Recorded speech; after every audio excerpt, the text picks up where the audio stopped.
a todos, educadoras, educadores, amigos do Colégio Santa Cruz. É uma grande honra e um prazer receber o professor David Buckingham no nosso colégio, mesmo remotamente. Nós tínhamos uma agenda para o início do ano, infelizmente nós tivemos que desmarcar, mas já fica aqui o convite para ele voltar presencialmente assim que possível. Queria agradecer a todos os educadores da escola, a todos que estão presentes, amigos da escola, que foram especialmente convidados, professores, educadores de outras escolas, para um tema tão importante, tão atual como educação midiática. Queria fazer um agradecimento especial à Débora e ao Moisés, que organizaram esse evento e que vão fazer as devidas apresentações, também à professora Márcia Mendonça e ao professor Roberto Catelli, que vão conduzir essa dinâmica aí. Tá? Então, desejo para nós todos uma ótima reflexão, um ótimo webinar. Débora? Boa noite, professor Buckingham. Boa tarde aos educadores brasileiros que estão no nosso fuso local.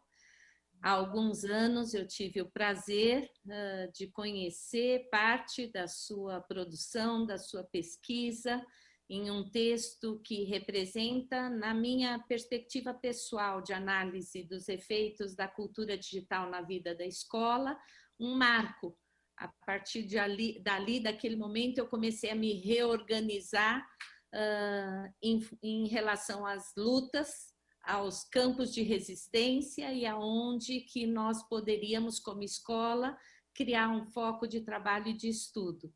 Então, é uma honra recebê-lo em nossa escola, ter aqui a Márcia, que é a nossa convidada, porque nós estávamos planejando a sua vinda presencial no final de fevereiro, começo de março, ainda desejamos essa experiência e a Unicamp, que é a Universidade de Trabalho da Márcia, faria essa vinda junto conosco do Colégio Santa Cruz. A Márcia é professora do programa de pós-graduação em Linguística Aplicada na Universidade Estadual de Campinas, pesquisadora na área de ensino de linguagens e de formação de professores de língua, com interesse em multiletramentos, novos letramentos e o uso das tecnologias da educação. O Catelli faz parte de um comitê que nós montamos na escola há 2 anos, com representantes de todos os segmentos, e tem sido um privilégio e um ótimo companheiro de estudos nesse comitê. Ele atua aqui, só um minutinho, ele atua nos cursos noturnos do Colégio Santa Cruz como coordenador, é doutor em educação pela Universidade de São Paulo, coordena, como eu citei, os cursos, a formação profissional do Colégio Santa Cruz para jovens e adultos, coordenador executivo adjunto da ONG Ação Educativa e coordenador do Indicador de Alfabetismo Funcional, o INAF. E a gente tem esse modelo tão caro e importante de ter sempre os colegas da equipe de coordenação num momento como esse de formação. Mas quem tem coordenado toda essa experiência no Colégio Santa Cruz é o Moisés. E nós temos juntos, com o apoio de coordenadores, orientadores, professores da escola toda, produzido uma boa reflexão sobre cultura digital. Nós também temos aqui nessa noite a Tereza Sayek, que é a nossa intérprete, que vai nos ajudar a, de alguma forma, nos aproximar do professor Buckingham, para aqueles que não são falantes da língua inglesa, e o Rogério, que é o nosso representante de TI aqui, e já temos mais de 240 educadores juntos aqui nessa experiência remota. Então, eu deixo com o Moisés, que fará essa coordenação da noite, junto com a Márcia e com o Catelli, o professor Buckingham, reforçando a nossa gratidão, nossa honra de tê-lo aqui no Colégio Santa Cruz nessa tarde para nós e noite para o senhor. Seja muito bem-vindo. Bom, gente, boa tarde a todos de novo, muito bem-vindos. É um sonho a gente estar realizando esse encontro. De algum modo, como tudo tem sido agora nessa fase longa, a gente acabou achando um atalho para trazer o professor David para perto da gente, né? Porque ele não teve que sair de Londres, ele está com a gente, e aquela viagem que a gente preparou acabou não acontecendo. Ficou muito mais simples agora. Então, sejam bem-vindos. Eu queria dar alguns avisos de início. Bom, primeiro apresentar, eu apresento já o David. Primeiro dizer que o pessoal, quando ele começar a falar, vocês têm uma opção de embaixo na tela do Zoom, que é Interpretation, que vocês podem escolher entre a língua inglesa e a língua portuguesa. Então, vocês podem ouvi-lo no original ou ouvir a Tereza, que vai traduzi-lo simultaneamente, tá? As perguntas, bom, o evento será conduzido por mim, Roberto e Márcia, que vamos fazer algumas perguntas ao professor David para conduzir essa apresentação na forma de uma entrevista, né? São perguntas que os professores do colégio prepararam para que ele pudesse endereçar, né, tanto o trabalho dele quanto as questões que nos preocupam aqui no Brasil e na realidade específica do Colégio Santa Cruz. Essas perguntas serão proferidas em português. A gente tem um segundo endereço que a gente está transmitindo ao vivo pelo Vimeo, e basta colocar www.santacruz.g12.br/ao vivo, que é o nosso canal de transmissão ao vivo, que pode também servir como uma recepção, né, para quem de algum modo não conseguiu acessar o Zoom aqui, ou para algum colega, enfim. E a gente vai gravar esse evento e a gente vai disponibilizar essa gravação para aqueles colegas que não conseguiram estar agora com a gente nesse horário, 8h40 em Londres, mais 4h40 da tarde aqui em São Paulo, no Brasil, enfim. Vamos lá. O professor Buckingham é um estudioso, escritor e consultor especializado em jovens, mídia e educação. Professor emérito da Universidade de Loughborough e professor visitante do King's College, da Universidade de Londres. Foi professor de educação do Instituto de Educação da Universidade de Londres e fundador e diretor do Centro para o Estudo de Crianças, Jovens e Mídia, que é a área em que ele se dedica, estuda e pesquisa, e que é a área que nos interessa trazer essa reflexão sobre como é que as escolas, como a instituição escola, pode se apropriar, né, desta cultura do jovem em relação ao uso das mídias, para transformar isso em matéria-prima para uma emancipação mesmo, desse mesmo jovem e de todos nós, educadores, em relação a essa indústria, essa imersão, né, esse avanço do digital nas nossas vidas. Professor David, muito bem-vindo. A palavra é sua. Okay, thank you very much. This is normally the point where I say thank you so much for your invitation to come to Brazil. This is a lovely city and you have a beautiful campus and the food is really nice. But unfortunately, I'm just, as you can see, here in my house. It's the evening, it's dark outside, but I'm drinking lots of coffee to keep me awake. And I'm wearing my Zoom shirt as well. And I have these books to make you think I'm very intelligent. So yes, thank you for the invitation. I thought it would be useful. The other thing I should do, very important, is to say thank you to our translator, Teresa. Although I think you can't see her on the screen, it's really because of her that this international dialogue is possible. So thank you to her. I thought it would be good just to start by introducing myself. I mean, not to say a great deal about my autobiography, but to give you a bit of a sense of the context that I'm coming from, because I think that will help you understand some of the arguments I'm making. I'm an academic, but I began my career as a school teacher, working in a secondary school in London. I then moved into the university as a teacher educator.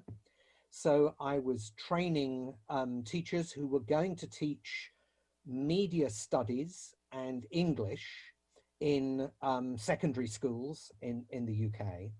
And also over time, I moved more into doing research, and I'll say a bit about that. So my interest is really very much in media education. And I hope you'll have a clearer sense of what I mean by that.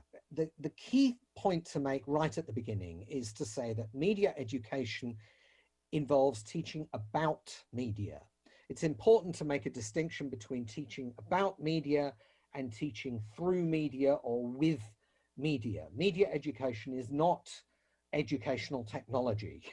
It's about teaching children to be critically engaged with media and also to be creative participants in media culture. So as an academic, as a teacher educator, I became very interested in doing research about what was happening in classrooms. So I spent a long time sitting in the back of classrooms, co-teaching with teachers, trying to get a sense of particularly how were students learning about media. I think we'd been told a certain story that this was going to be wonderfully easy and we would liberate students and this would all happen in a magical way.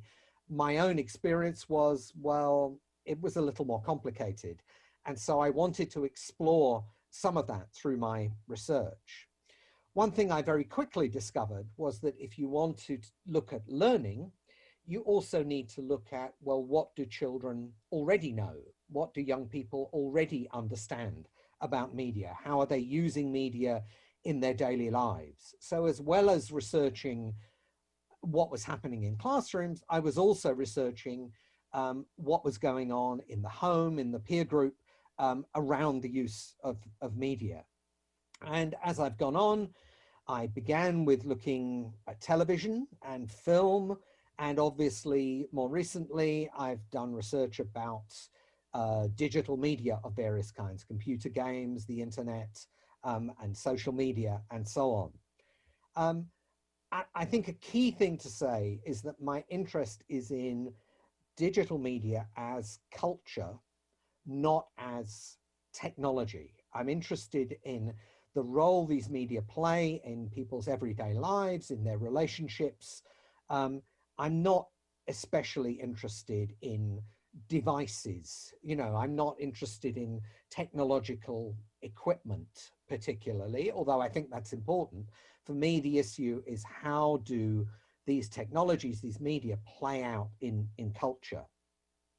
So to say a little bit more about the context, as I've said, media education means really teaching about media. And in the UK, we have a long history of doing this. I can give you examples of people talking about this in the 1930s. So, you know, 80, 90 years ago, people were saying we should be teaching about, at that point, advertising, film, popular literature.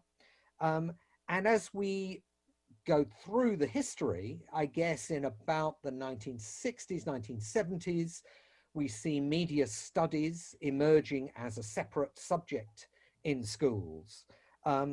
Initially, it's part of English teaching, and then it becomes a separate subject in its own right. I think one of the questions I will say a bit more about that. As I said, media studies, media education is really about critical understanding. And we use a framework of concepts, which I will talk about, as a way of getting kids to ask questions, to interrogate the media, to think critically about their own experience of media. But we also engage students in in creative production. So we get them not just analyzing media, but also making media. And if you were to go into a classroom, a media education classroom in the UK, you would often see a dynamic relationship between those things, if you like, the analysis and the practice, the creative practice. As an academic, I would say I come from what tends to get called cultural studies. And again, there is a history here going back in Britain 60, 70 years, the 1950s, 1960s. And we ask questions about power, about ideology, about discourse, representation. We ask these, if you like, very political questions about the functions of media. I'm not a psychologist. I think I know a bit about, probably too much about psychology, but my background is really much more sociological. I'm interested in looking at how people use media in social contexts. For me, it's not just about the mind, the brain, and the screen. It's actually about how media are used in everyday life. And in my research, and also in my research in classrooms as well, I've tried very hard to be, if you like, child-centered. I've tried very hard to look at these questions from the child's point of view. What kind of experiences do children have? So I'm, again, not so interested in questions that people often ask. Is this a bad influence? You know, does violence in the media cause violence in real life? Does social media make people narcissistic or whatever it may be? It seems to me very often those are the kinds of questions people like to ask, but they're often asking, for me, much too simple questions about complex social phenomena. So my effort has been very much to try and understand this from the child's perspective rather than, if you like, from an adult perspective. And that's not easy to achieve. So that was just really to give you a bit of a sense of the context I'm coming from. Yeah? Moises, question. Ok. Vou passar, então, vamos começar as perguntas. O Roberto vai fazer a primeira delas, por favor. Seu microfone. Boa noite, professor Buckingham. É um prazer tê-lo aqui conosco. Eu vou fazer a primeira de um conjunto de perguntas que nós elaboramos neste grupo de estudos aqui da Escola de Mídias, de Cultura Digital, no qual os seus textos foram para nós uma luz bastante importante e esse diálogo, portanto, para nós é muito rico, né? Bom, neste grupo, a primeira questão que surgiu foi entendemos que uma proposta possível de trabalhar as mídias no currículo em uma perspectiva crítica seria abrir espaços para construir debates e discussões com os alunos a partir do uso real das mídias pelos jovens. Mas como estar preparado para trabalhar criticamente o uso feito pelos jovens, sendo que muitas vezes o parâmetro dos jovens é diferente dos nossos por questões geracionais? Como não cair simplesmente num discurso moralista? Que é exatamente um pouco o que o senhor já dizia agora, né? Okay, thank you. So I want to say, firstly, this is a really good question, but all of your questions are really good and quite challenging. So that's good. It's nice to be able to talk at this level and think that people are really asking the difficult questions. I guess I want to start by saying that I think in schools, we are very often missing the target. I said I'm very interested in how children are using these media, these technologies outside of school. Now, over the last 20 years, well, actually, there's a longer history. We have been bringing technology, media technology, into schools, but very often we've been using it, I think, in very limited ways. We use technology as a tool. We use it as a teaching aid, if you like. We use technology very often for testing rather than teaching. We use technology to gather data. We use technology for administration. These things are all fine, but I think there is very often a big gap between how we are using technology in the schools and how children, young people, are using the technology outside school, where they're using these media for entertainment, for pleasure, yes, for information, but also for increasingly for communication, for engaging with each other. And I've talked earlier about what I see as a digital divide or a digital disconnect. It's not so much that the schools don't have the technology, but the use of technology in schools is really very different, very disconnected from what is going on outside schools. So yes, I think it's really important to use media and technology in a way that reflects and builds upon children's actual use of technology. But that's a challenge, yes? Because what we need to bring about is a dialogue between the knowledge of the students and the knowledge of the teachers. So we need to begin by acknowledging students' experience. There's this expression, funds of knowledge. Children have a body of knowledge about technology, about media, that they bring from outside school.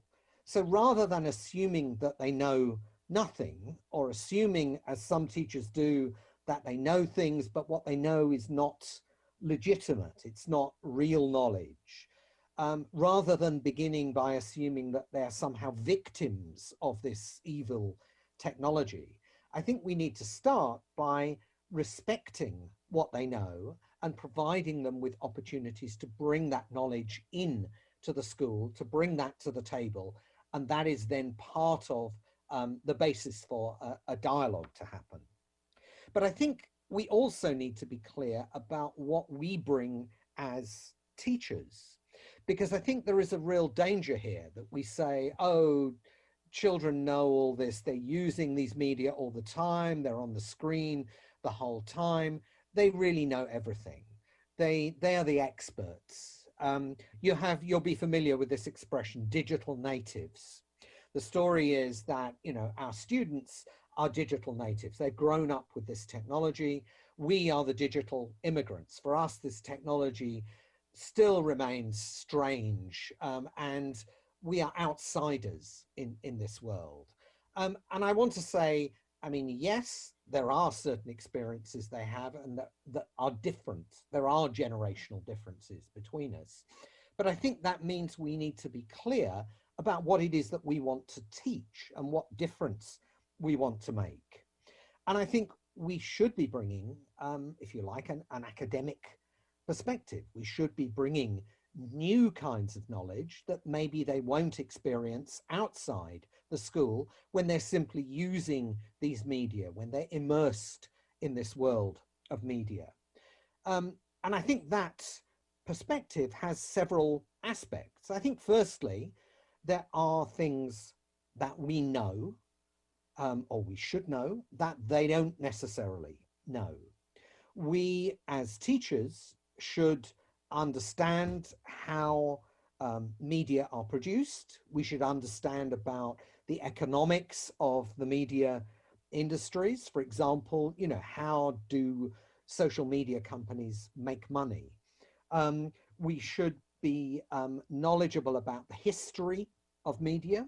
We should know about and we should expose our students to experiences of media in different cultures. There is a kind of knowledge and also in a way a kind of cultural capital that it's our responsibility to make available to students. And I think when they have those experiences, when you're giving them new knowledge, when you're exposing them to new media experiences, I think that will help them to make their own view of the media different. They will see their own media in a different way. I think there's a second thing that we also bring, which is the level of analytical skills. I think that we need to find ways in our teaching to encourage them to be more systematic, more considered in their judgments. I think young people are making judgments about media all the time, but our job is to make that process systematic, to get them to look for evidence, to research you know, the arguments that they're making, to get them to do some critical thinking about their judgments, to get them to reflect on their experience as users of media.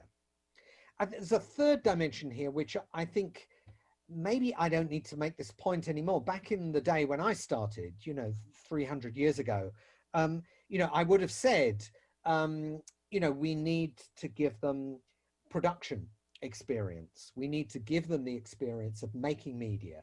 And, when I began, we just about had portable video. There were no smartphones, etc.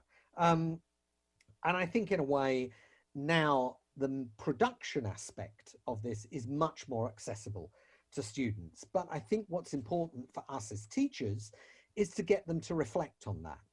The job is not just to make them, enable them, give them the skills to produce, which I think in many cases they are going to have anyway.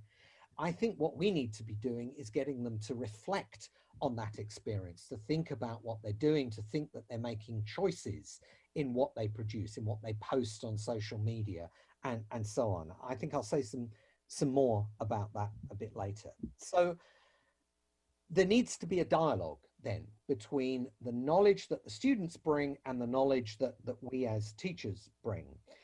Yes, there are going to be generational differences. I don't know how many teachers here are on TikTok or whatever it may be. I suspect, I think actually there is a danger that we overstate the differences. I think we often are using the same or similar kinds of media, but we might be using them for different purposes. I don't think most teachers are dinosaurs who are stuck in the Stone Age anymore. I think there is a more common ground between us than we often assume. But nevertheless, this dialogue is a cross-generational dialogue. Like any kind of education, it's a dialogue across generations, and we need to bring different experiences to the table. Lastly, I would say, yes, I agree about the risk of moralism. And I think this is maybe particularly a problem with social media. There is a danger that we spend a lot of time as teachers wagging our fingers, telling students, don't do this, don't do that. We're warning them all the time. And I think many of us will recognize that can be counterproductive. And I would also say that moralism plus ignorance is particularly dangerous. If we find ourselves condemning things that students like and enjoy when it's pretty clear that we don't know anything about them, then they will find it very, very easy to reject what we're saying. We actually have to make the effort as teachers to understand what is going on in their engagements with this technology. We don't have to be the experts, but we do have to accept that we have things to learn from them. We have to respect their knowledge. And I think the finger wagging stance, all the talk about, safety and, don't do this and take care of that, and this is bad. I often think, it's not productive.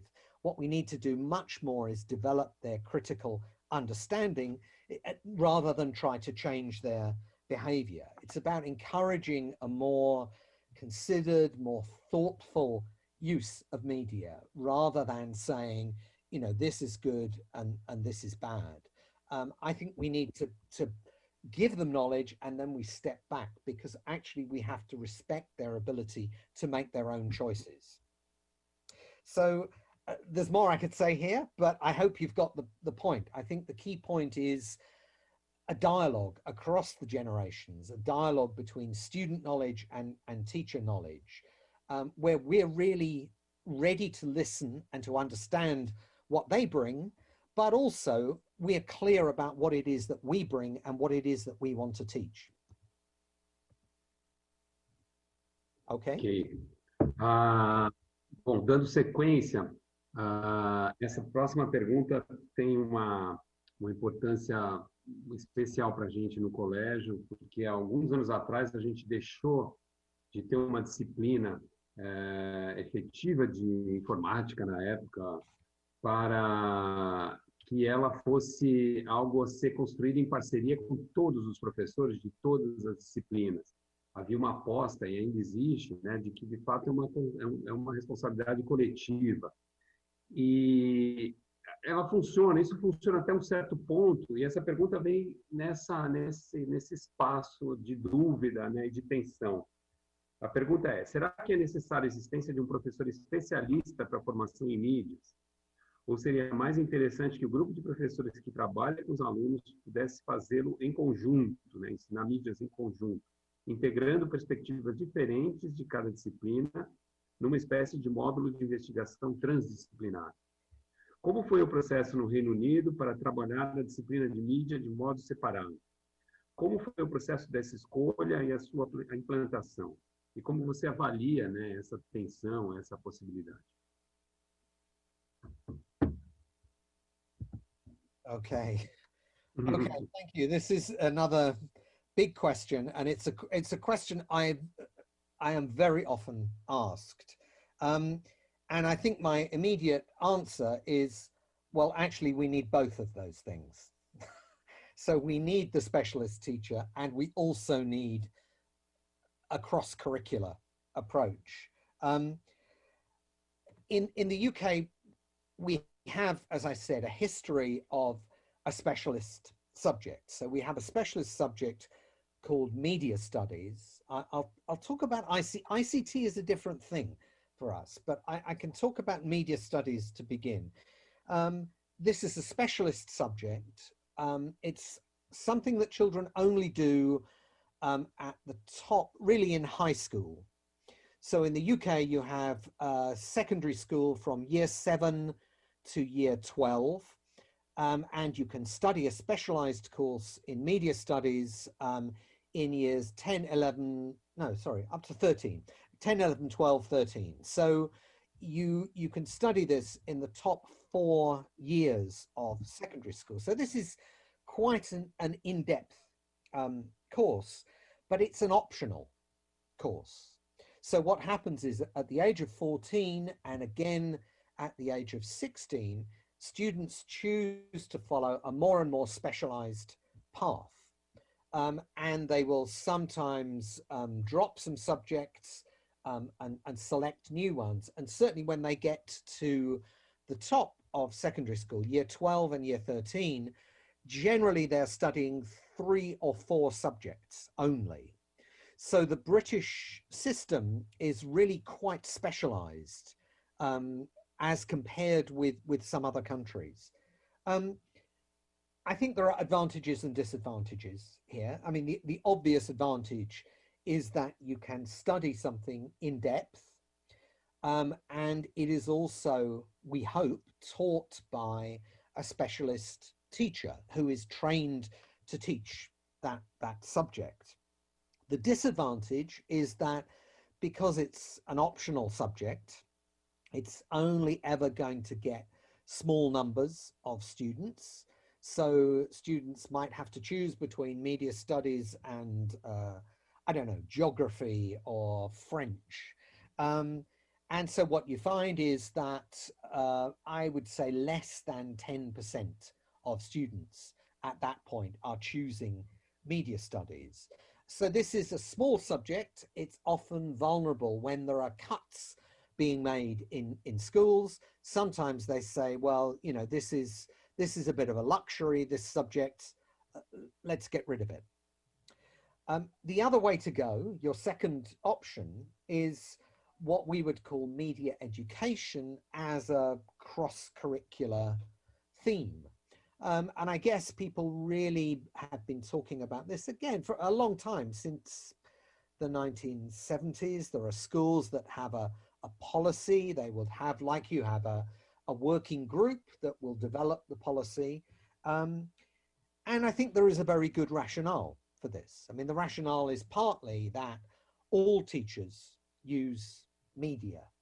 You know, science teachers use media, history teachers use media. teachers of every other subject are using media. A textbook is media. Yes, it represents the world in particular ways. But teachers of all subjects are using media, and the point is they need to be using those media in a critical and informed way. So that's a first point. A second point is that with students coming into school, they bring knowledge of a range of subjects, partly derived from the media. So what do children understand about history or about science is partly derived from their experience of media. What they understand about science may well come from science fiction as much as science fact. Yes? So there is a way in which all teachers should be responsible for this. They have to engage with that knowledge. Now, the obvious advantage is that if you say we're going to have a policy on this, we're going to have many teachers, we'll have a specialist teacher in the science department, in the history department, who will be the person really responsible for encouraging and training the teachers to use media in a critical way. If we can have that, then at least in principle, everybody does it. It reaches all students, not just that 10%. The problem though, and in a way this is kind of obvious, the problem is that it's very broad, but it's often very superficial.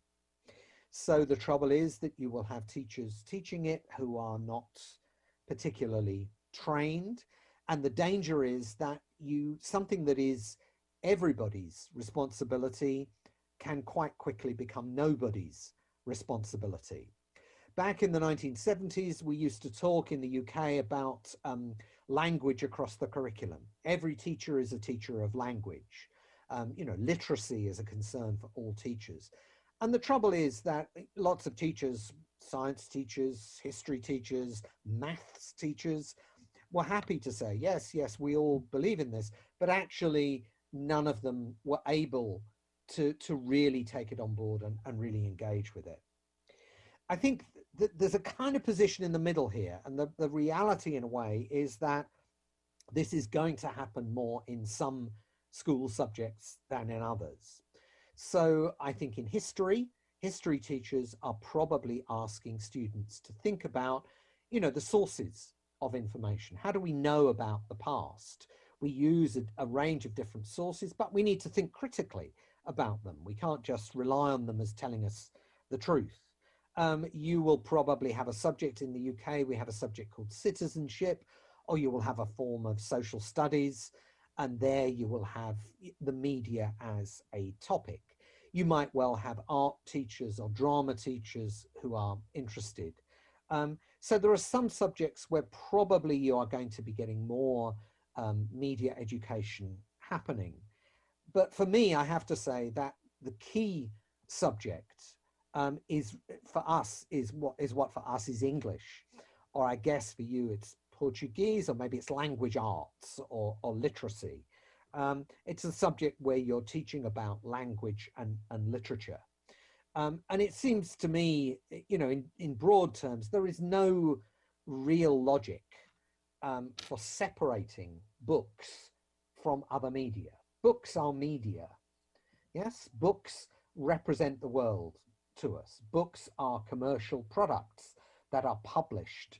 There is no real logic for having books over here and other media over here, when actually those media have many, many things in common.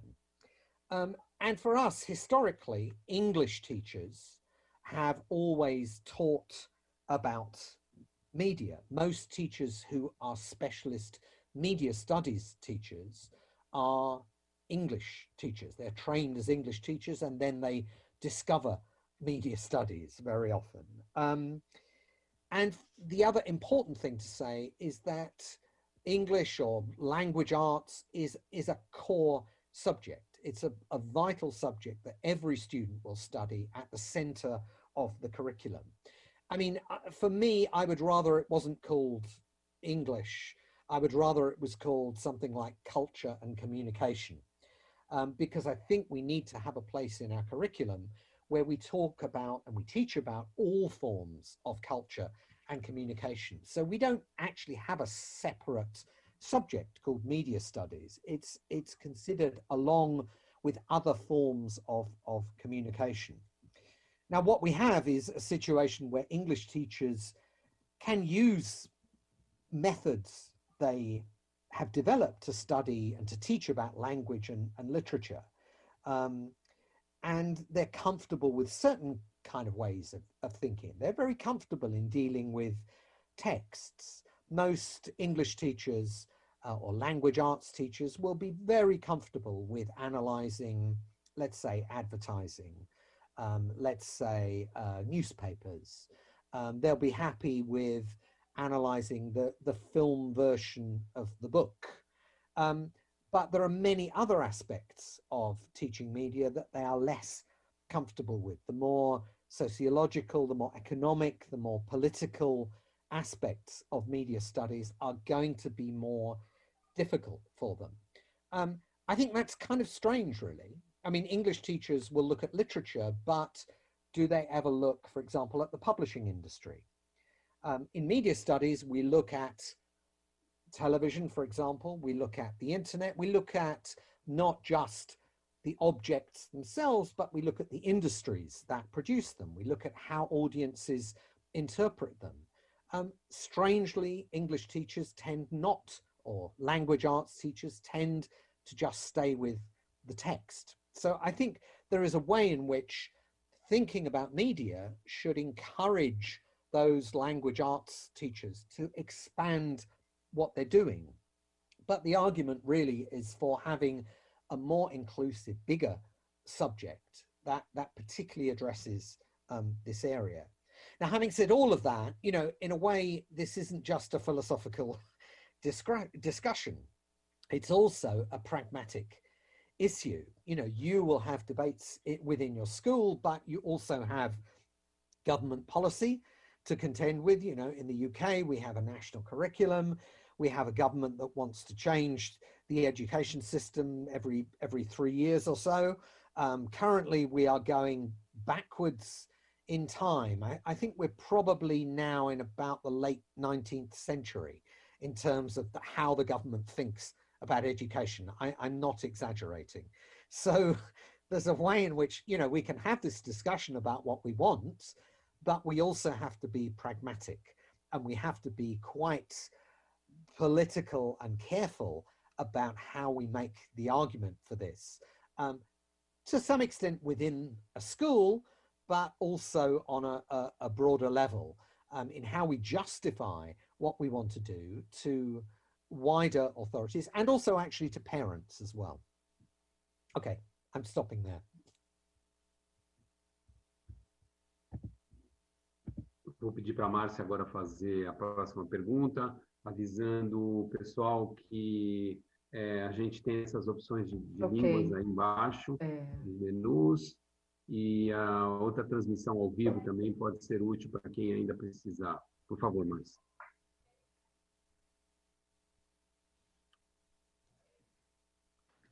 Na sua opinião, como se pode desenvolver o pensamento crítico relativo às mídias se existe um componente emocional ou identitário, por exemplo, de pertença a um grupo, que mobiliza o uso e interfere no discurso, principalmente dos jovens?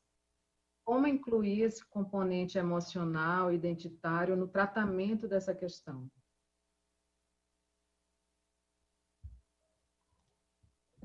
Again, yes, a very good question, a very challenging question, I think. I mean, there's a relationship between this and the first question, I think, and you're putting a very important issue on the table. This is always an issue. Media use is partly about pleasure. It's about entertainment. It's about how we engage with each other. It's absolutely about emotion. It's not only about knowledge and rationality. And there is a danger that as teachers, when we wag our fingers, you know, we want our students to be more rational. And the danger is that rational becomes rationalistic. I think this is even more the case with social media. We have a situation now where kids are increasingly able to be producers, not just consumers. And of course, the business model of social media depends upon that. It depends on us sharing things. It depends particularly for young people, but I think for adults as well. It depends on media being very embedded in our social relationships, in our friendships, also increasingly in our very intimate relationships, in our family relationships.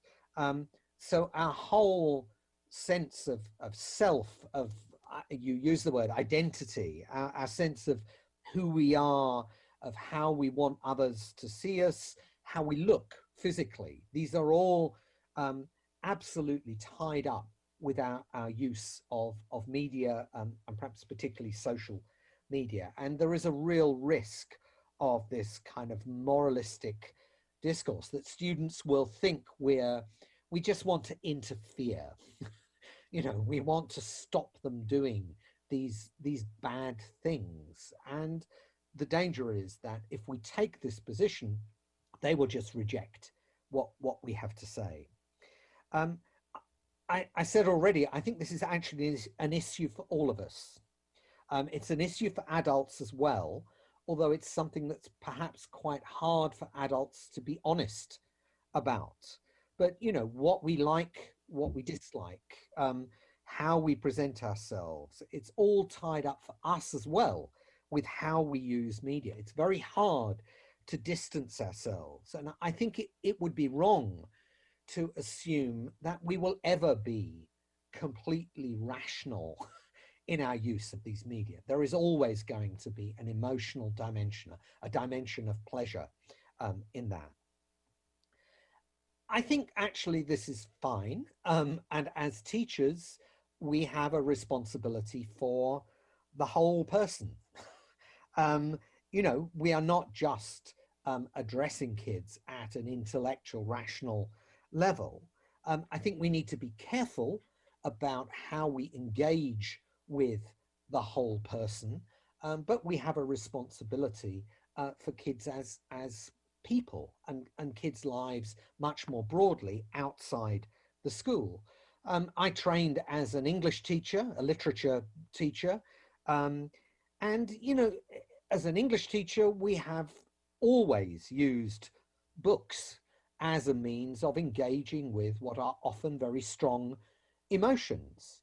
And part of our job, in a way, as teachers is to educate about the emotions. So I don't see that in itself as a problem or something that we should try and just exclude and say this is not relevant. I think the same is then true with media.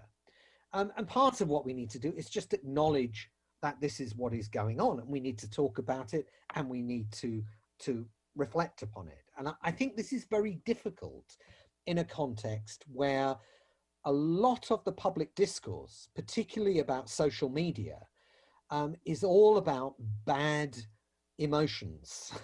Yes, too much use of social media and we will become addicted. Too much use of social media and we will become narcissistic. You know, we will become exhibitionist. You know, we will, if we use too much the social media too much, we will become obsessed with our body image in a really unhealthy kind of way. And the problem with that argument is that children also hear those arguments. This is some of the finger wagging that they might expect us to do. So we need to talk about this, but we need to be very careful about how we do so. When it was old media, I have to say that, you know, for me, a key way of addressing this was through creative production, through getting kids making media. I think there's a danger if all you do is analysis, that what you can easily end up with is a kind of superficial cynicism. So what happens is kids say, yes, you know, I understand how advertising is a good example. I understand how these advertisements work. I've done analysis, and I understand that they're trying to manipulate us in all these ways. And they can be very cynical, but in a very superficial way, because in a way, you know, we all understand how advertising works, but that doesn't mean that advertising does not speak to us, and that we are not in some ways influenced by the images that we see in advertising, that we want to buy particular products. You know, there's a danger that a kind of superficial cynicism allows us to feel safe. It allows us to feel that, you know, those other people are influenced by the media, but we're safe because we're really rational.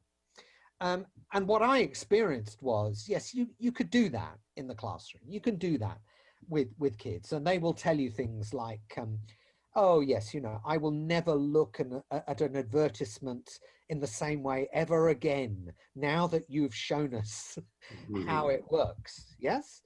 And then I would say, well, okay, let's make some media. Let's make some advertisements, for example. Let's create ads. Let's make a music video. Let's, you know, I guess now we'd be saying, let's put together a website, a web profile. And the point is that when you start to become a creative producer, suddenly you have to address some of these more personal, emotional issues. You have to start thinking about, you know, how will my pleasures in these media be represented here? What am I saying about identity? How am I performing? By offering them a creative space to create media, you're creating an opportunity for these things to come out, the things that are, if you like, underneath the cynicism. I think that can be fun, but it can also be revealing. It can be embarrassing to make, you know, a performance and perform on video. And I think it can be a point where you start to think, okay, I've made this sequence of images. I've done these photographs. I've chosen these images of myself. Well, you know, what does that say about me? What does it say to other people? Is it, you know, how honest is it? How is it representing me? How do I want to be seen? And it's that kind of reflection that I'm talking about. So what you're doing in the classroom is not saying, oh, great, you know, wonderful fun, let's all make a video, or, you know, isn't this great, let's make a website. What you need to be doing is as well opening that space so that some of these emotional issues and personal identity issues will come out. But then you take the step back and then you say, okay, well, let's reflect on that. It's not just about doing it, it's also about then thinking critically about what you've done. And I think at that moment is really crucial, where in a sense you're saying, you know, what is this saying to your audience? What does this say to the other kids in the class? Let's look at what different groups or individuals, kids in the class have done. What is this saying to you? Is the message that I intended to put across, you know, the image of myself that I wanted to convey, is that really how I'm coming across, or am I actually appearing in a rather different way? And that then becomes a moment of reflection. It becomes the moment where, if you like, the emotion and the rationality come together. And I think that's a really important point. And I think if you don't do that, then you are just leaving them with what I've called this kind of cynicism, this rather smart ass idea, you know, that we see through it. We're really clever. And I think we need to find ways of getting beyond that, working with it, but moving beyond it.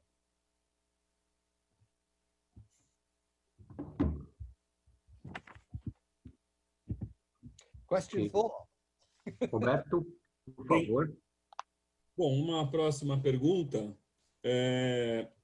se você poderia compartilhar conosco alguma experiência, né? Alguma sequência didática ou projeto de que participou ou conheça, que possa ilustrar essas abordagens criativas e de experiência de desenvolvimento de criticidade, considerando as diferentes faixas etárias. Para nós, essa é uma questão um pouco de como na prática, né, executar, realizar. Okay.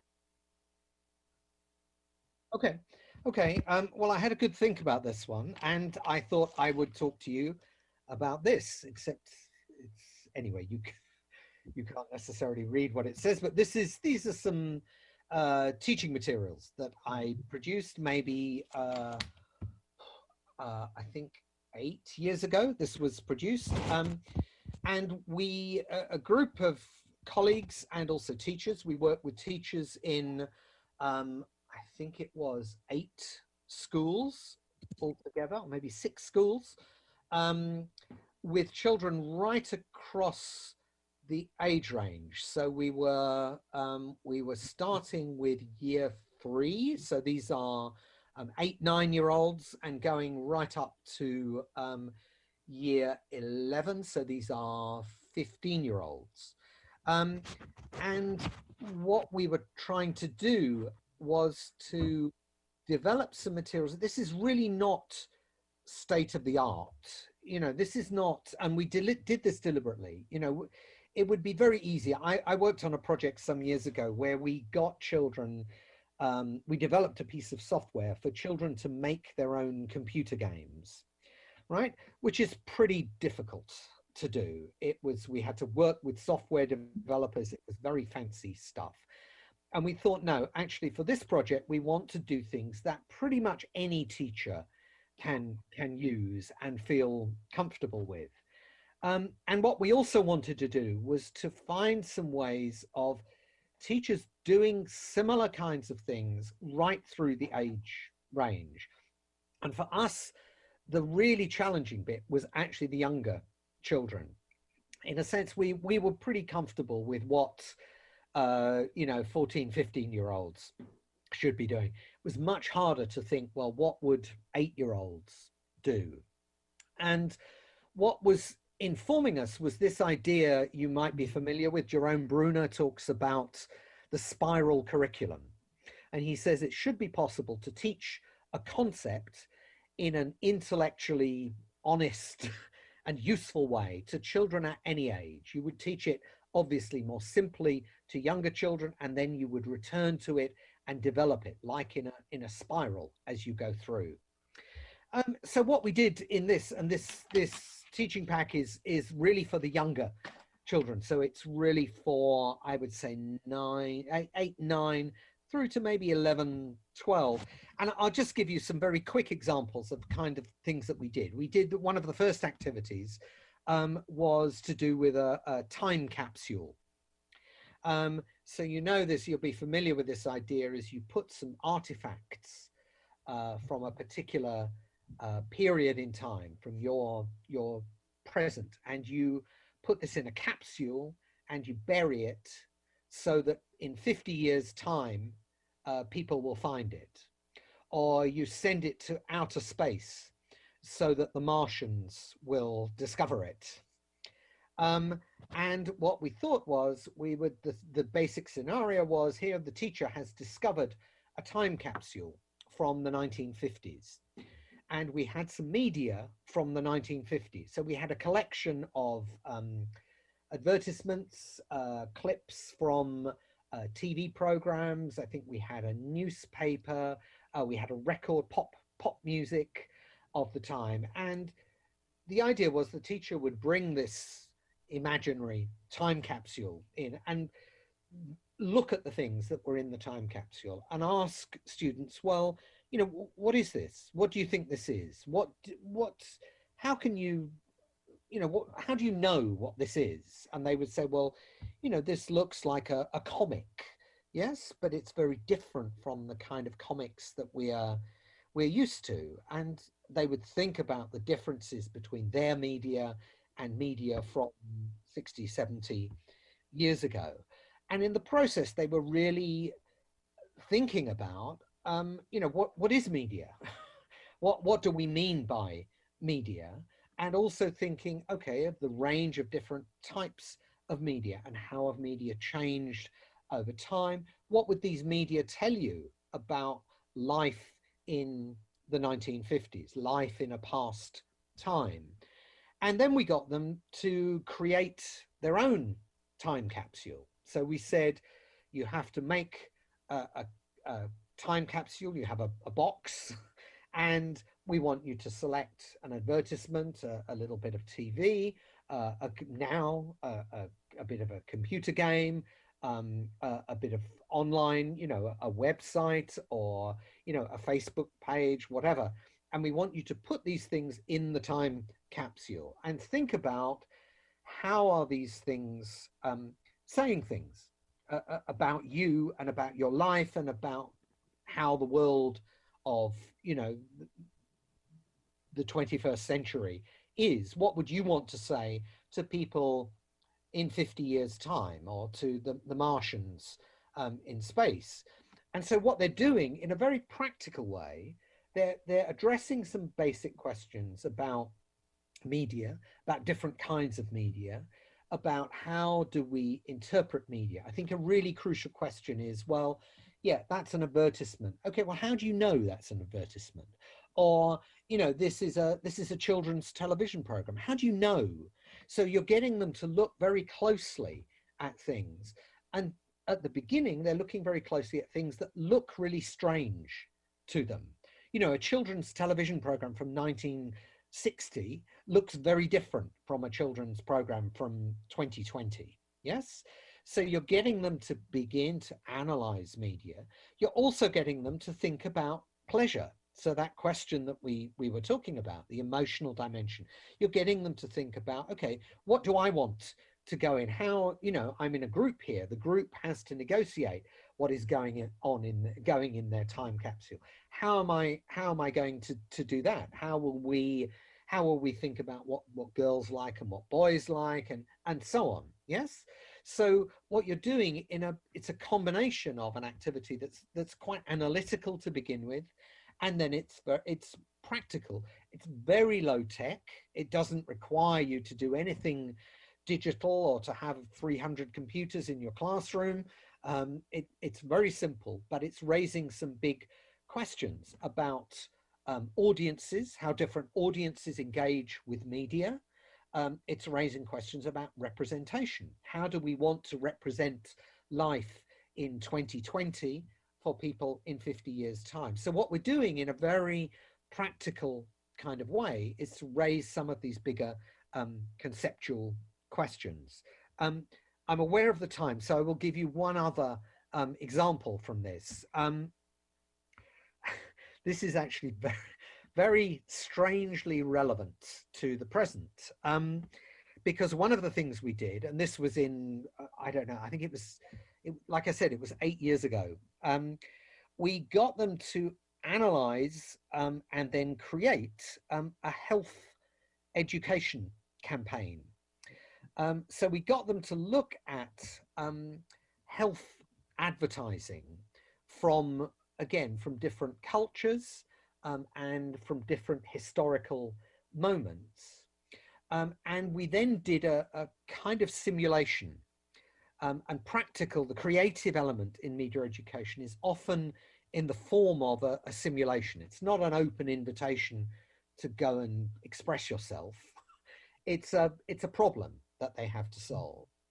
And we created a story that there was a new pandemic. And we called this Influenza Mysteriosa. And we invented a few facts about the pandemic. And then we got them to create some short advertisements, some print, image advertisements, and also some video advertisements that would encourage people to, well, now we would say, be safe and observe social distancing around this pandemic. Yes, the thing that actually we are seeing our government trying to do in Britain and do really, really badly, right? because they confuse all the messages and people just don't understand what the rules are. You know, how do you do health communication? And also within our simulation, we said, okay, well, there are some groups in the population who are more vulnerable. So older people are more vulnerable, and young people, people of your age, you know, young teenagers are vulnerable. So we want you to think about how are you going to produce advertising that will target these groups in particular. You can't use the same thing for 17-year-olds and for 70-year-olds. Well, probably not.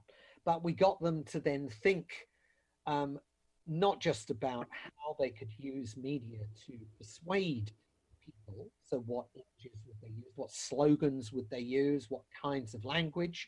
We didn't want them to get to be too alarmist, to frighten people. But we didn't want at the same time it all to be so confused that nobody would get the message. How would you address people without patronizing them? How would you address these different groups, and what assumptions are you making about audiences? So they're thinking in terms of our concepts, they're thinking about media language. How do we use the visual and verbal language of media, images, verbal language? How do we use these? How do we make choices about the most effective forms of communication? But also, how do we target particular audiences? So what do we assume about older people or about younger people? What do we assume that they're interested in? And then what's the basis for that? How do we know? You know, we're making this advert for teenagers, and we think, oh, well, if we put some kind of hip hop music in it, then teenagers will be really engaged. Well, how do we know that? Is that really true? And often this is what we're doing. We're as teachers, we're asking that how do you know question. So kids are coming in and saying, let's do this, let's do that. This is the kind of stuff we've seen. Actually, how do you know that? How do you know that's going to work? And what they also did actually with this simulation was they did some audience research. So they produced a kind of rough version, and then they went and talked to their target audience. So they talked to their parents or their grandparents, or they talked to actually older children. So some of the primary school children went to the secondary school children and said, look, you know, this is what we're thinking of doing. And they got some feedback from the audience. And then they had to decide, well, will we pay attention to it? Will we ignore it? So you're getting them engaged in creative production, in research. They're analyzing how other people have communicated health information. And they're thinking about these key concepts in quite a reflective sort of way. I mean, I could say a lot more, and I'm now really aware that we're coming to the end. Yeah. So, and we want to have some questions from the people. So I think I'll stop there. I know you had 3 or 4 more questions, but anyway, let's over to you. What do you want to do? Márcia, então, eu vou aproveitar e romper um pouco essa métrica. A gente tem mais 3 perguntas, David, mas eu vou começar a mesclar algumas perguntas, ou pelo menos uma pergunta do público. A gente está aqui analisando, Roberto e Márcia. A gente pede perdão por não poder endereçar todas as perguntas. A gente tem menos de meia hora para o final.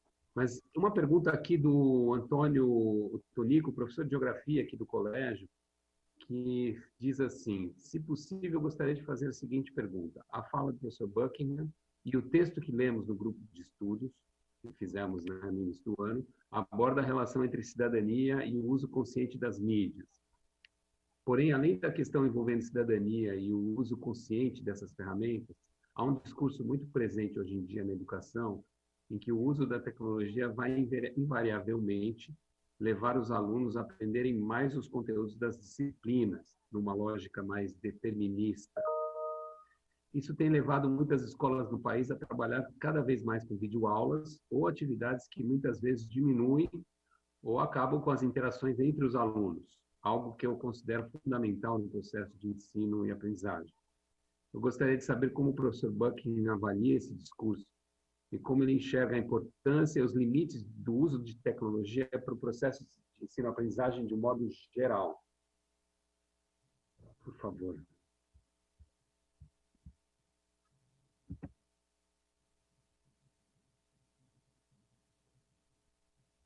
Okay. So in a way, this is taking me to a slightly different area, because I've really been talking about how you use media, how you teach about media and not through media. Yes, but actually, clearly there is a relationship. And as I said, all teachers increasingly have to be teachers of media. Yes, as you say, you're using video lessons, or, when I was beginning as a teacher, we were actually, believe it or not, using 16mm film. And then video appeared and we were using video. And eventually I can remember the first computers. I mean, I was terribly young, but I can remember the first computers coming into the classroom. So we're all using these things. And I think in a way, the pandemic has really brought this into focus. I don't know if you're doing remote teaching, probably, but lots of schools in the UK have been doing remote teaching. And it's really raising some big questions for people.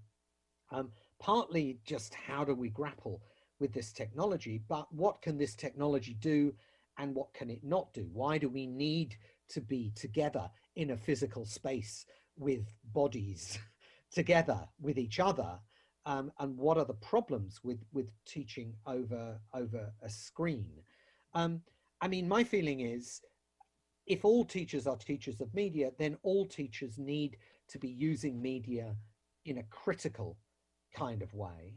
And so for you as a geography teacher, I think you have to start from asking the question, well, how do we know about the world around us? Yes, how do we know about, what the physical environment is like in other countries? For example, I know that's only part of geography, but how do we know about this? And the answer is largely we know about it through media. And then we need to think, okay, well, we have a range of representations of that. So I guess in geography, key topic has got to be climate change. Yes. So, what is going on in the natural world? And we need to be thinking about, there are many representations of this out there in the public sphere. We're hearing things all the time about the physical world, not just in specialized video lessons, but we're learning about it in the mainstream news.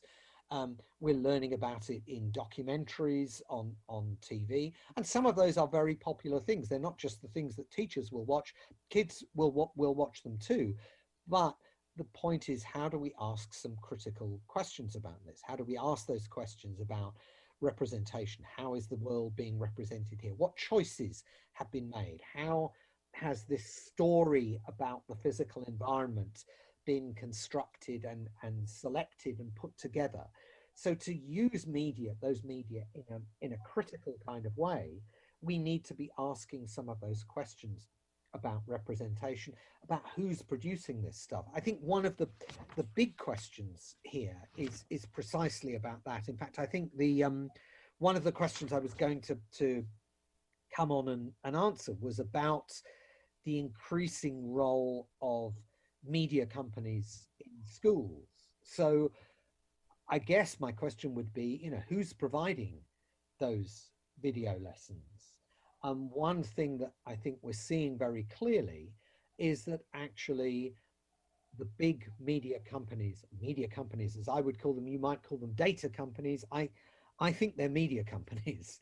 Google, Microsoft, etc. These companies are producing a lot of this content, or at least circulating and packaging it for schools. These companies are very interested in schools as markets.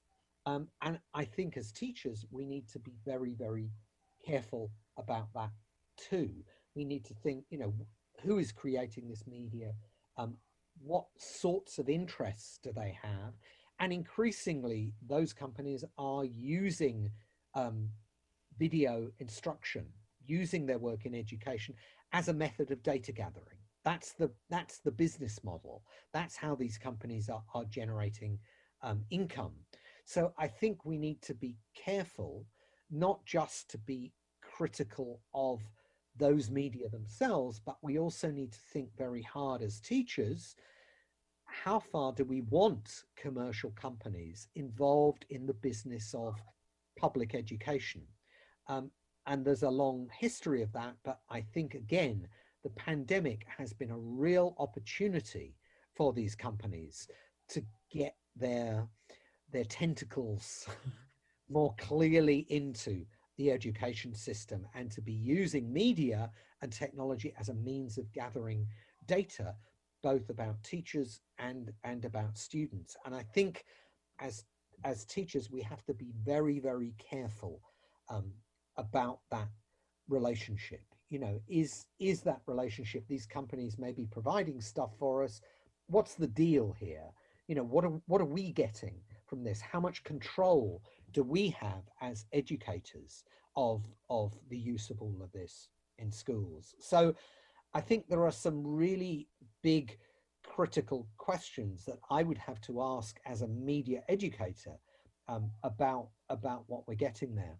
I'm not sure if I've completely answered your question. So if there's more that you want to say, then please.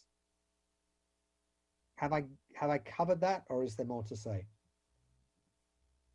Nós achamos que você respondeu muito bem. E a gente queria um complemento a partir do seu último raciocínio.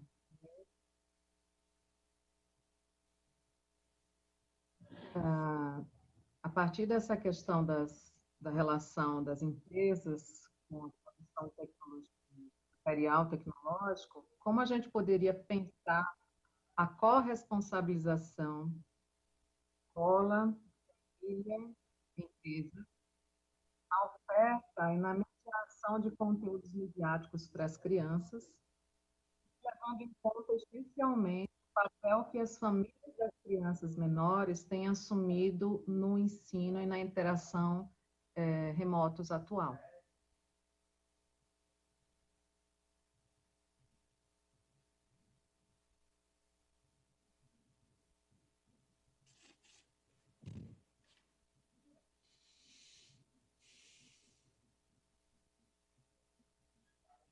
Você quer que eu repita?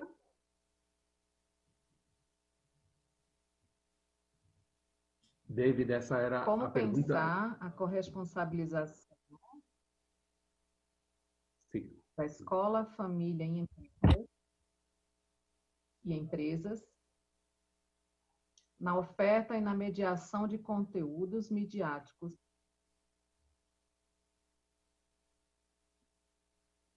para as crianças, e levando em conta o papel das famílias,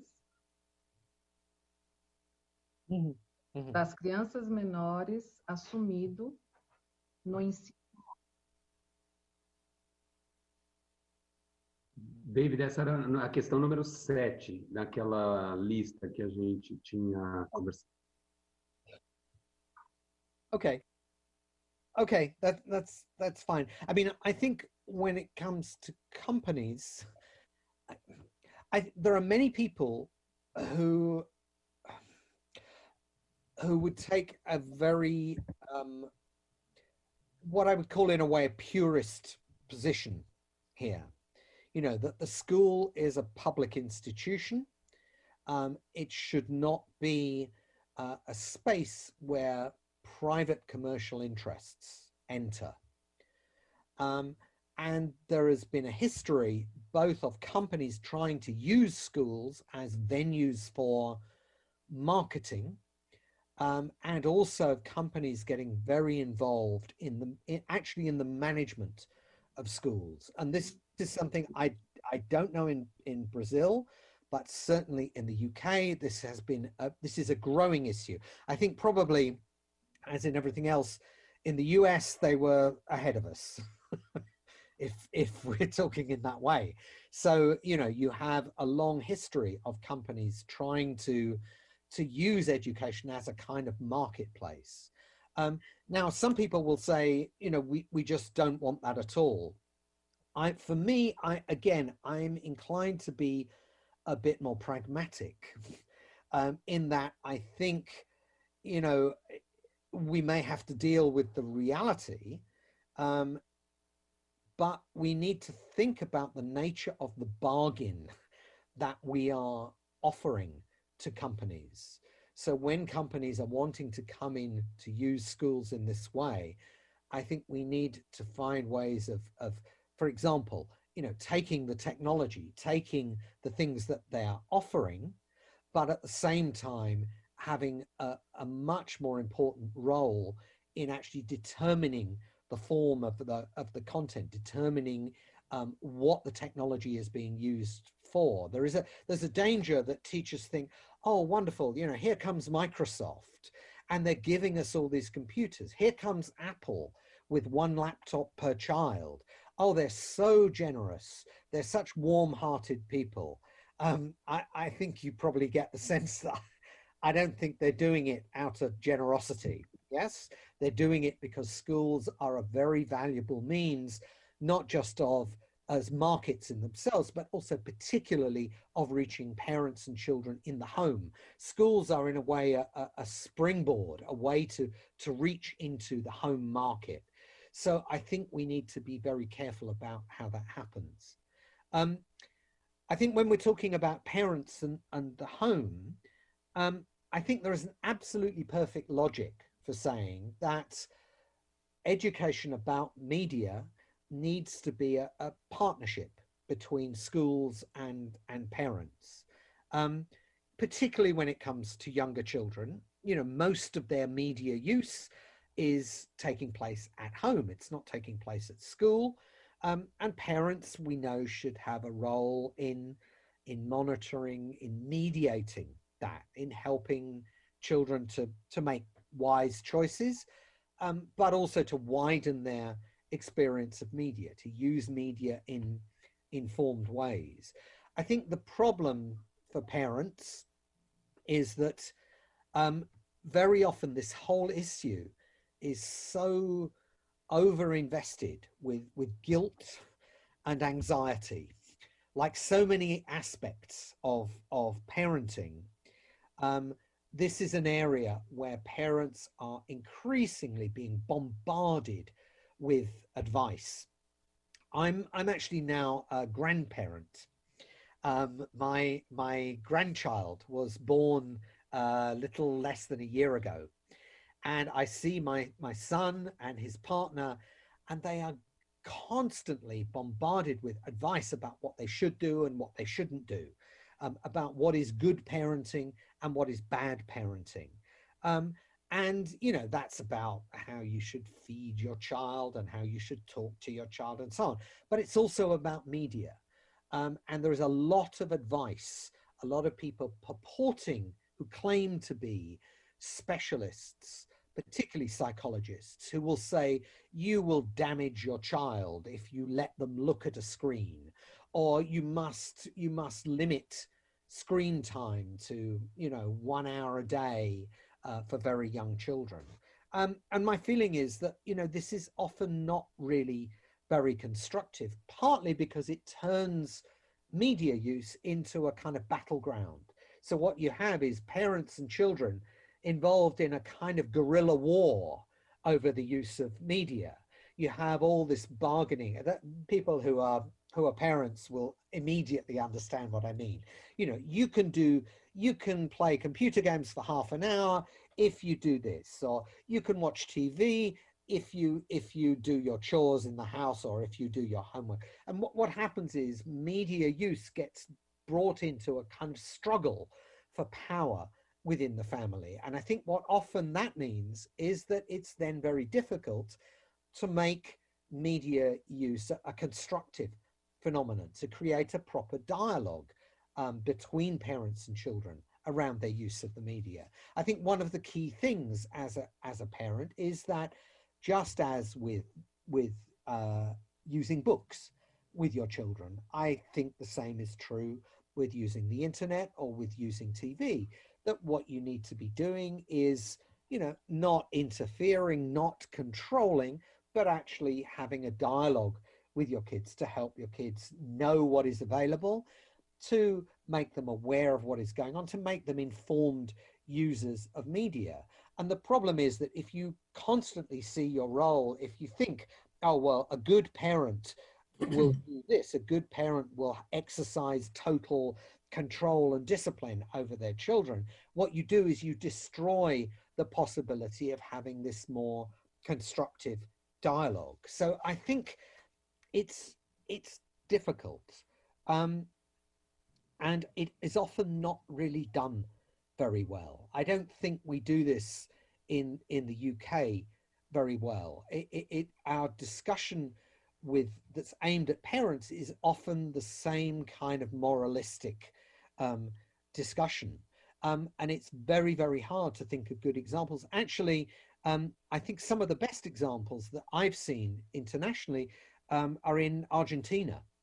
In Argentina, the Ministry of Education, a friend of mine called Roxana Murdokovic, who was working for the Ministry of Education, they produced media literacy materials aimed at parents, and they were not judgmental. They were not lists of, you know, 6 things to remember when your child looks at a screen. It was much more constructive and positive. And what they did was they took advertisements in the newspapers.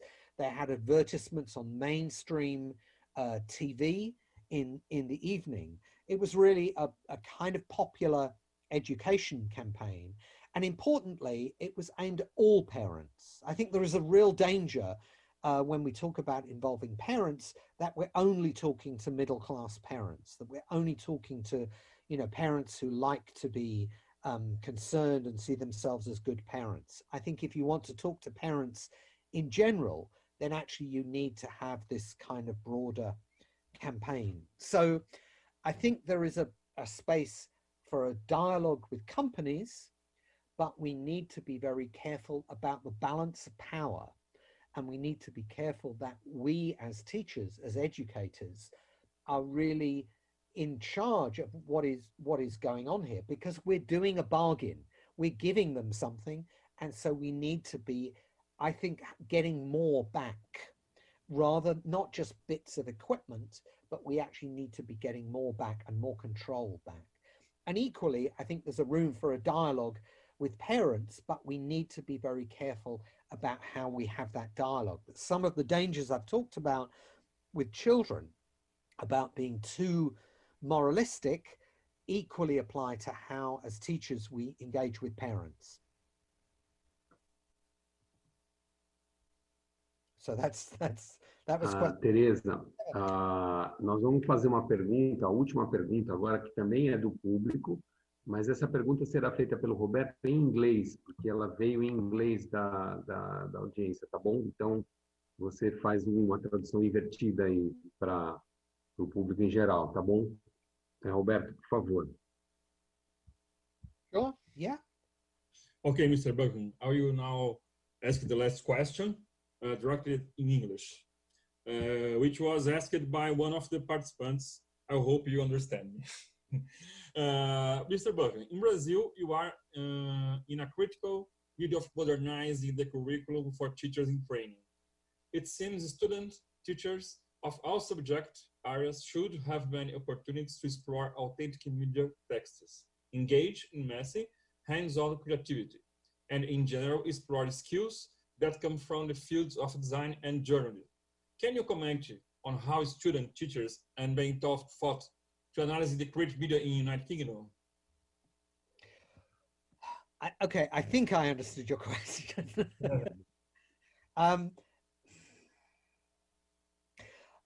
I think we are going quite a long way backwards in this, in the UK. And I think it's actually, there's a much bigger story here about what is happening to teacher training, but also what is happening actually to the teaching profession in the UK.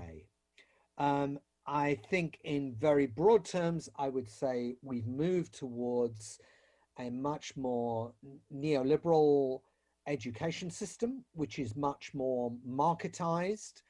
A lot of the involvement of universities who have traditionally trained teachers has been reduced. And what we have is the idea that schools will be training teachers. And I think what is resulting, what we're seeing is a kind of deprofessionalization going on here. And I think this has gone on for 50 years, but particularly in the last 10 years, we've seen a situation where teachers' autonomy, teachers' ability to determine the curriculum, to determine pedagogy, is being undermined. And I think this is really damaging. You know, I think of teachers as professionals. Teachers are like doctors or lawyers. You know, we expect that professionals will have a good deal of control. The profession will control what happens. And unfortunately, we are losing that in the UK.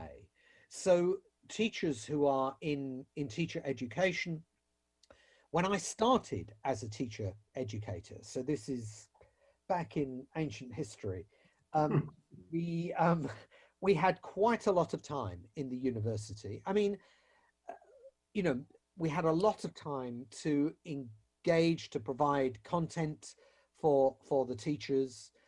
Now that time is reduced. It's less and less and less. And the idea is that really teaching is a very simple matter. And all teachers need to do is just look at experienced teachers and copy them. Yes, so I think training is being undermined.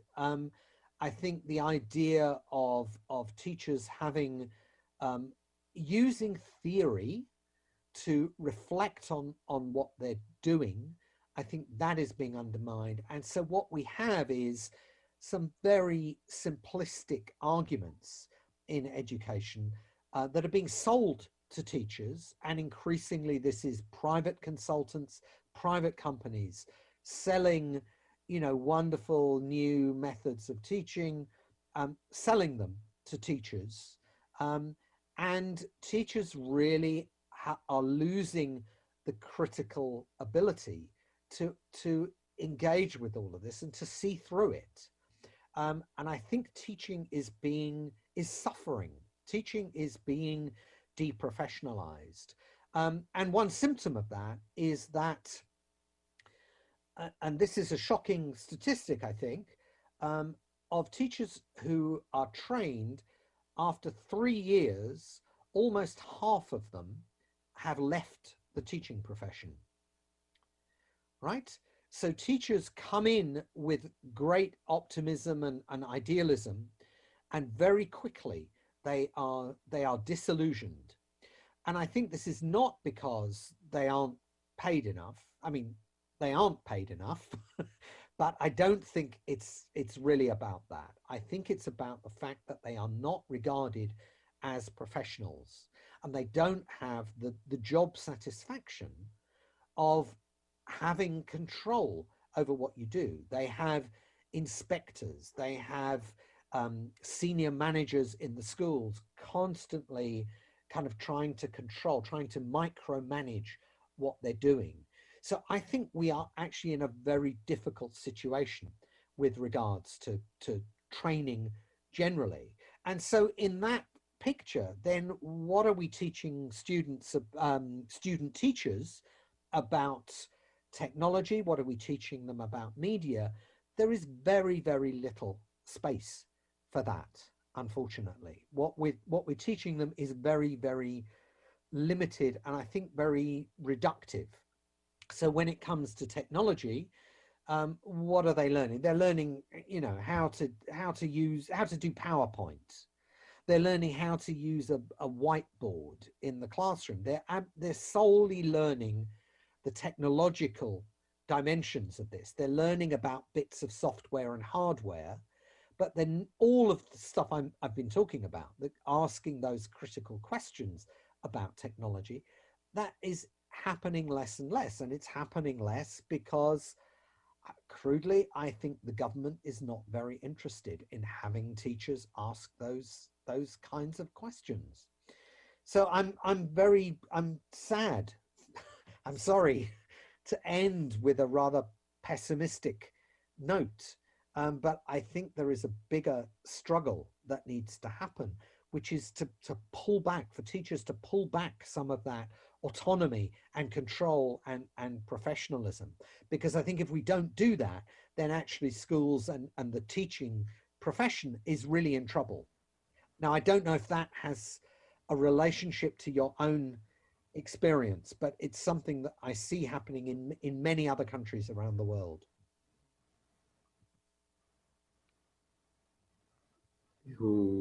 Bom, para a gente dar uma finalizada, David, dava para a gente realmente abrir cada uma dessas respostas e fazer toda a contextualização aqui no Brasil para você poder ainda melhor dialogar com a nossa realidade, que tem muitos pontos em comum. Mas, enfim, acho que foi um sobrevoo muito bacana sobre vários aspectos dessa questão do ensino das mídias, da emancipação, da formação, do papel da escola, da formação de professores. Acho que foi um mosaico muito bem construído. Muito obrigado. Eu vou pedir para a Débora e para o professor Fábio e a professora Débora fazerem um fechamento para a gente poder te abraçar e te agradecer por essa magna aula que você nos trouxe. Professor Buckingham, estou aqui ao mesmo tempo emocionada e carregando uma complexidade, porque para boa parte das suas perguntas sobre os contextos na Inglaterra e no Brasil, a resposta é, infelizmente, sim. Temos enfrentado questões muito complexas em relação à formação dos professores, a lógica da presença da cultura digital nas escolas a serviço das aprendizagens, da cultura, da formação crítica e consciente para que esses jovens, adolescentes e crianças possam, já na escola, enfrentarem as complexidades do mundo contemporâneo, e o senhor citou muito bem a maioria delas, mas que bom que temos no Brasil e fora do Brasil pesquisadores que podem nos ajudar a enfrentar essa construção da defesa da escola e da sua tarefa de continuar criando sentidos para a sociedade. Nós somos uma escola, o Colégio Santa Cruz, que tem uma história da formação crítica, da formação humana, da formação de jovens que dentro da rede privada se sabem brasileiros e se comprometem com os problemas do nosso país e do mundo. E professores que lutam cotidianamente para que essa defesa seja mantida como herança e legado histórico dessa escola. Então, é um privilégio. Eu agradeço muito essa primeira vez e esperamos outras. Não desejamos no remoto, que foi maravilhoso, mas nós queremos o senhor aqui, em solo brasileiro, no Colégio Santa Cruz, mas eu agradeço a Márcia, agradeço a Universidade Pública do Brasil, que tem nos acompanhado e formado professores e professores para a continuação dessa luta por um currículo crítico, ao Catelli e ao Moisés, a Tereza, que fez uma tradução perfeita, muito obrigada, ao Rogério pela estrutura, e passo a palavra para o Fábio. Muito obrigada, professor, Muito obrigada a todos que nos acompanharam aqui hoje, aos educadores, agradeço. Professor Buckingham, queria reiterar os agradecimentos da professora Débora. Percebo na sua eloquência que você deve ter sido um professor apaixonante, ou você deve ser um professor apaixonante, do modo que você fala, com grande vibração, e fico apaixonado de ouvir essa exposição. Quando você fala da preocupação com a educação, essa é uma preocupação que nós temos no Brasil, infelizmente. O Brasil é um país que também valoriza pouco a educação e a formação dos seus professores, mas o Brasil tem realidades muito distintas, né? Tem uma escola pública, uma escola privada, tem uma desigualdade na educação muito grande, e eu gostaria muito que o senhor voltasse ao Brasil, ou viesse ao Brasil, para conhecer conosco essa realidade, para ver as belezas da nossa escola e os desafios dos nossos professores. Eu queria reiterar todos os agradecimentos que a Débora fez ao Buckingham, ao Moisés, ao Catelli, à Márcia, à Tereza, ao Rogério e à própria Débora, que é a organizadora desse evento. Mas queria também contar que nós tivemos uma presença incrível, né, chegando a 380 pessoas participando desse webinar, professores de todos os cursos, educadores de todos os cursos. Nós temos uma escola múltipla que tem curso noturno, tem desde da educação infantil, kindergarten, até o high school. Então, nós temos uma diversidade muito grande de educadores de todos os cursos presentes e muitos convidados. Eu gostaria que o próximo encontro fosse no Brasil, mas com uma transmissão híbrida, como a gente vai viver no futuro, para que as pessoas possam também, se não couber no nosso teatro, que a gente possa também oferecer essa palestra para outras pessoas. Muito obrigado, foi um grande prazer. Fábio, uma última lembrança: no dia 29 de setembro, nós receberemos, numa terça-feira, às 16h30, como parte de uma festa longa que começamos a comemorar a abertura da nossa nova biblioteca, Padre Charbonneau, o professor Alberto Mangel, diretamente de Lisboa dessa vez, ou seja, professor Buckingham, gostamos muito dos europeus e dos que se mudaram para a Europa recentemente, que é o caso do professor Alberto Mangel. Muito obrigada, professor David, muito obrigada. Você já está convidado para o nosso próximo webinar, professor. Okay, thank you very much. Thank you.